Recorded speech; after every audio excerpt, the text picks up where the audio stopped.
Hi guys, welcome back to my channel. My name is Ashley Williams if you're new here, and I am currently pregnant with my third child, our fourth child overall. Please subscribe so that you can follow us along on our journey with the baby and just with life. I would love to have you be part of our YouTube family. And you can also find me on Instagram at its.ashley.williams. So I'm going to be looking down and peeking at my phone here because I have some notes here. Today I'm going to be telling you about weeks 13 through 16. No, from when I turned 12 weeks to 16 weeks. So that would be week 13, 14. Anyway. Okay. So let's see.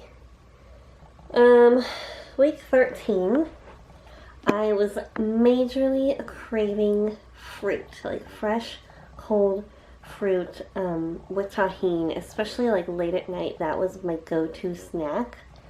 Still loving it now, but it's not like, oh my gosh, I have to have this every night. Let's see. Excuse me, I'm tired. I'm still dealing with a little bit of fatigue and nausea, surprisingly. Okay, what else? So, also, week 13, I developed a rash. It's not PUPS or anything like that. I did go to the doctor. I think I mentioned this in a video before, but I went to the doctor and they gave me like a higher dosage of the hydrocortisone cream that's like prescription only. Excuse me. But I didn't want to use that too much just because of the steroids in it. It's just a topical cream, but still I know that can go into your skin and bloodstream, and I really like to try to avoid taking and using as much medication as possible. So I tried all kinds of like more natural remedies. I tried Aveeno soap, Aveeno lotion. I tried the baby Aveeno oat milk bath, and just different stuff like that. Nothing was super helpful until I got this oil from Amazon, and I'll link it down below. It's downstairs in my bathroom. I'm up in the baby's room right now because the lighting is, I think, the best in here, even though, sorry, it's not that great. I need to get me a ring light. So, using the Aveeno Oat body wash, this oil, it's like a shower oil that you put it on in the shower, and then after I get out, I apply the Aveeno lotion. I'll try to put a shot of those three in here whenever I go downstairs, but using those three things has really, excuse me, helped out a lot with my itching, because it was getting really bad at one point. It was like I was leaving bruises and scabs on myself. I still have a little bit of scabbing, but it's definitely improving a lot. And my rash was like on my legs, hips, lower back, mid-back, sides, a little bit on my belly, and then a little bit like, not my armpit, but like right on outside of it, heading toward my back.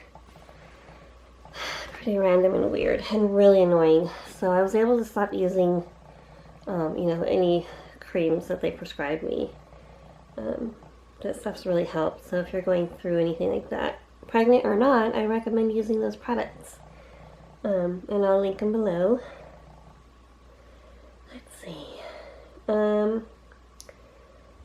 I got a cold week 13.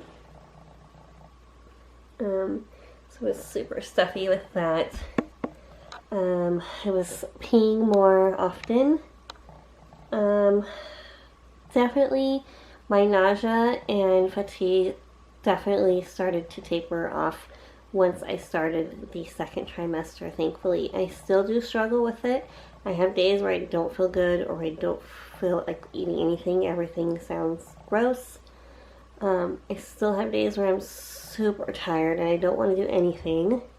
But overall, it's really improved a lot.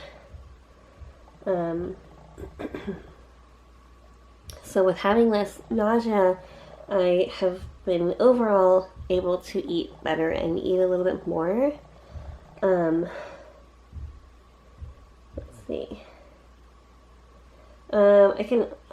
Starting week 13, I've only been able to eat just a little bit at a time and more often throughout the day. I can't like stuff myself or else I feel awful. And I just don't have a whole lot of room in there, I guess.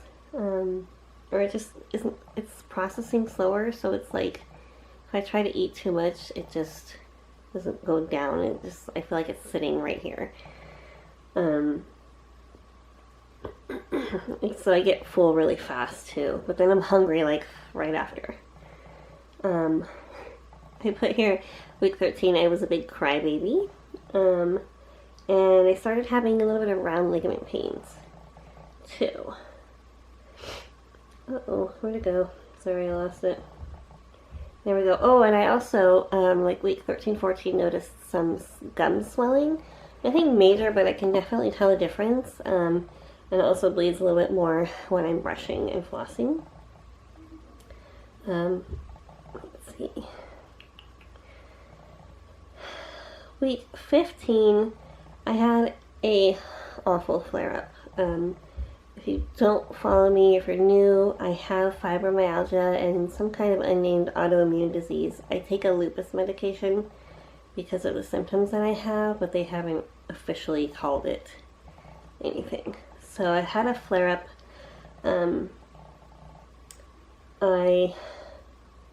I got sick that week.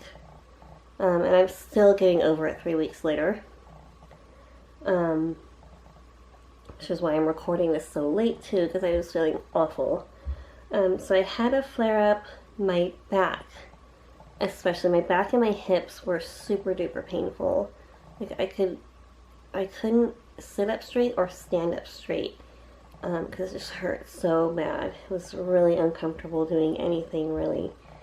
I had some dizziness and seeing sparkles that week, some nausea and headaches, and since then I've been having quite a bit of headaches, especially like tension headaches, right like in the back of my head and neck, which has been awful, but I was using a heating pad, which is helping.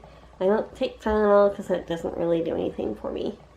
I did get a fever for a day or two with this cold, so I did take some Tylenol. I spoke with my doctor, and I think she said at like 100, you should just go ahead and take it to keep your temperature down for the sake of the baby.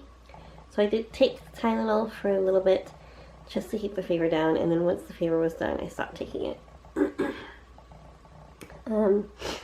Excuse me. More round ligament pains that week, pretty bad, and it was like going into my groin and leg. I'm not sure if it had to do with the back pain flare-up as well, but it definitely improved as my cold improved. Let's see, let me just read my notes here. Oh, the emotional thing. I was crying. I can't remember what I was crying about, but I was frustrated or upset about something. And then I eventually just was crying because I was crying. I was like, this is so ridiculous. Why am I crying? It was kind of funny, actually, looking back at it. Having some trouble sleeping just because I have to sleep on my sides now, so it's hard to get comfortable. And my shoulders ache after I lay on them for a while, so I have to keep switching throughout the night. I'm still getting up to pee at night. Not every night, but still quite a bit. Let's see. And then I hadn't gained any weight until, until week 16. When I went to my 16-week appointment, I gained my first pound. So normally in my pregnancies, I like lose a little bit in the beginning, just from nausea and that. So, and then I usually just kind of stay where I'm at for a while and then eventually gain. With my other pregnancies, I started out like around 150, and then this pregnancy I was at like 178. So I'm much heavier this time around, so I'm hoping to gain a little bit less, but with my other pregnancies I each gained about 25 pounds. It was mostly just like my belly got bigger, which I'm very grateful for. So hopefully I won't gain too much with this one, as long as it's healthy weight. I don't want to overdo it, which I'm usually pretty good about. So I gained my first pound, week 16. That appointment went great. They took my blood to do the, what is it called? It's the testing where they look for like the proteins for trisomy 18, 13, and 21, which is Down syndrome, as well as the neural tube defects. So I will give you guys the results of that in my next video, which will be about our anatomy scan. So yeah, I think that's it for this update. I think that's pretty much everything that I wanted to say. Thanks guys for following along, and don't forget to subscribe if you haven't already. Leave my video a thumbs up, please. That helps my channel so much, and I really appreciate you guys. I'd love to chat in the comments down below, so leave a comment or a question for me and I can answer it in my next video. I will see you guys in the next one.